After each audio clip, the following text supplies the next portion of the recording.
In recent years, the United States has witnessed a harrowing series of school shootings, each leaving a trail of tragedy, pain, and questions about the motivations behind such heinous acts. This narrative delves into the chilling stories of individuals like Nicholas Cruz, T.J. Lane, Caleb Sharp, Matthew Milby Jr., Devin Erickson, Alex McKinney, Nathaniel Rowland, and Gabe Parker. These tales shed light on the disturbing reasons that drove them to commit unthinkable acts of violence, as well as the aftermath that unfolded in court. Nicholas Cruz.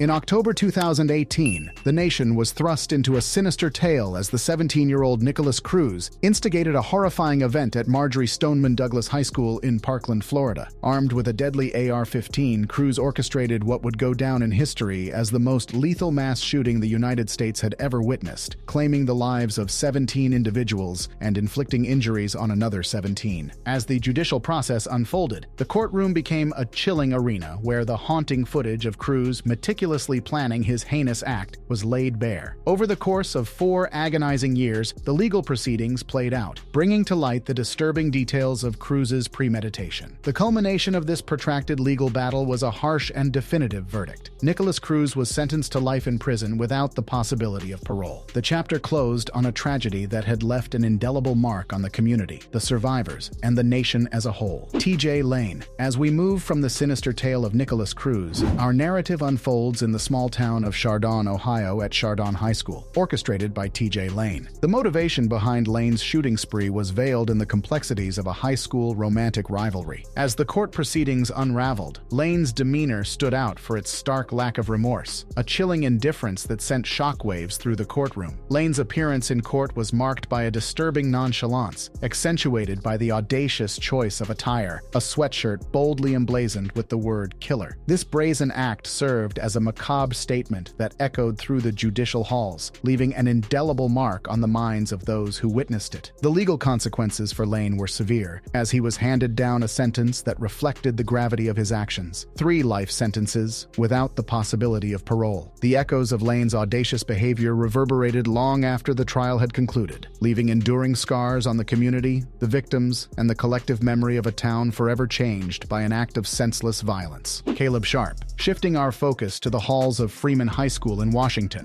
a harrowing incident unfolded when Caleb Sharp, grappling with the weight of depression and mental struggles, resorted to violence in 2017. The echoes of gunshots reverberated through the once peaceful school, forever altering the lives of those caught in the crossfire. As the legal proceedings commenced, Caleb Sharp, now facing the consequences of his actions, offered genuine apologies within the confines of the courtroom. Despite the sincerity in his remorse, the judgment handed down was severe. 40 years behind bars. This lengthy sentence forced Sharp to confront the profound pain he had inflicted upon the families of the victims, adding another layer of anguish to an already shattered community. The aftermath of Sharp's actions left a lasting scar on the collective consciousness of the town. Freeman High School, once a symbol of learning and community, now bore the weight of tragedy, with the shattered remnants of lives forever altered by a day of unimaginable horror. Matthew Milby Jr. From Washington, our narrative takes us to the calm corridors of Dixon High School in 2018. Just weeks before graduation, Matthew Milby Jr. initiated a distressing incident that would cast a prolonged shadow over the lives of his victims. The timing of the occurrence, so close to the anticipated celebration of academic accomplishments, heightened the gravity of the situation. Although Matthew Milby Jr.'s bullets did not cause physical harm, the aftermath of his actions left an enduring mark in the form of profound psychological wounds. The emotional trauma inflicted upon the victims reached beyond the physical realm, penetrating deep into their psyche and permanently altering their sense of well-being. Despite the legal system imposing a 30-year prison sentence on Milby, the repercussions of his actions served as a poignant reminder of the lasting impact of such distressing events. Dixon High School, once a haven for learning, transformed into a symbol not only of academic pursuits, but also of the resilience needed to navigate the aftermath of a troubling incident that transcended physical injuries to leave enduring imprints on the collective consciousness of the community. Devin Erickson and Alex McKinney. In the year 2019, a tragic episode unfolded at STEM School Highlands Ranch in Colorado, orchestrated by Devin Erickson and Alex McKinney. The ensuing legal proceedings presented a multifaceted narrative, unveiling a complex web of conflicting testimonies, assertions of bullying, and insights into McKinney's challenges with gender identity as a transgender individual. As the courtroom drama unfolded, the intricacies of the case came to light, shedding a stark spotlight on the dynamics between the two perpetrators. Devin Erickson, characterized as the mastermind behind the tragic event, faced the severe consequence of a life sentence without the possibility of parole. Meanwhile, Alex McKinney, grappling with psychiatric issues, received a more conventional life sentence tailored to address mental health concerns. The court proceedings not only exposed the tragic consequences of their actions, but also delved into the nuanced aspects of their personal struggles, including McKinney's experience as a transgender individual. The unfolding narrative served as a stark reminder of the complex factors contributing to such incidents and the subsequent legal responses that aim to address the distinctive circumstances of each perpetrator. Nathaniel Rowland. In the year 2019, the shocking and devastating murder of university student Samantha Josephson at the hands of Nathaniel Rowland unfolded as a horrifying tragedy. The brutality of Rowland's actions, involving the stabbing of Josephson 120 times, cast a dark shadow over the community and left an indelible mark on the collective consciousness. In the subsequent legal proceedings, the gravity of Rowland's crime became apparent, resulting in a life sentence. The judge presiding over the case, faced with the heinous nature of the act, held Rowland accountable for his actions, unequivocally denying any claims of innocence, despite the attempts of Rowland's mother to defend him. Asserting that he was a good boy who had gone through high school with seemingly no issues, the judge remained resolute in ensuring justice was served for Samantha Josephson. The courtroom became a battleground where the devastating impact of the crime clashed with the attempts to justify or mitigate Rowland's actions. Ultimately, the judge's decision underscored the severity of the crime, rejecting any attempt to absolve Rowland of the responsibility for the tragic loss of a promising young life. Gabe Parker. As we bring our narrative to its conclusion, our focus turns once again to the chilling events of January 2018. This time, our journey leads us to the halls of Marshall County High School, where Gabe Parker orchestrated an attack that left 18 individuals injured and 2 fatalities in its wake. The echoes of that fateful day continued to reverberate, etching a harrowing chapter in the collective memory of the community. In the aftermath of Parker's assault, the courtroom became a somber stage where the grief-stricken condemnation of the victim's parents unfolded. Each heart-wrenching statement bore the weight of unimaginable loss, painting a poignant picture of shattered families left to grapple with the consequences of Parker's actions. Their words echoed in the courtroom, a stark reminder of the profound impact such acts of violence can have on the lives of those directly affected. 2 years after the tragic incident, Gabe Parker, confronted with the gravity of his actions, chose to plead guilty in the year 2020. This acknowledgement of guilt marked a pivotal moment in the legal proceedings, as the court sought to mete out justice for the pain inflicted upon the victims and their families. Parker's plea paved the way for the sentencing phase, where the court deliberated on the appropriate consequences for someone deeply entwined with troubling ideologies. In a decision that sent ripples of concern through the community, Gabe Parker received 2 consecutive life sentences, offering a glimpse of retribution for the lives he irreversibly altered. However, the possibility of parole in 20 years introduced a complex layer to the verdict, stirring apprehensions about the potential reintegration of an individual deeply disturbed into society. As discussions surrounding the justice system's handling of such cases unfolded, the community grappled with the unsettling prospect of Parker's potential release and the delicate balance between punishment and rehabilitation. If you found this narrative thought-provoking, consider subscribing to our channel for more in-depth explorations of societal issues and compelling stories. Your support allows us to continue bringing you content that sparks important conversations. Subscribe now and join us in examining the profound impact of human experiences.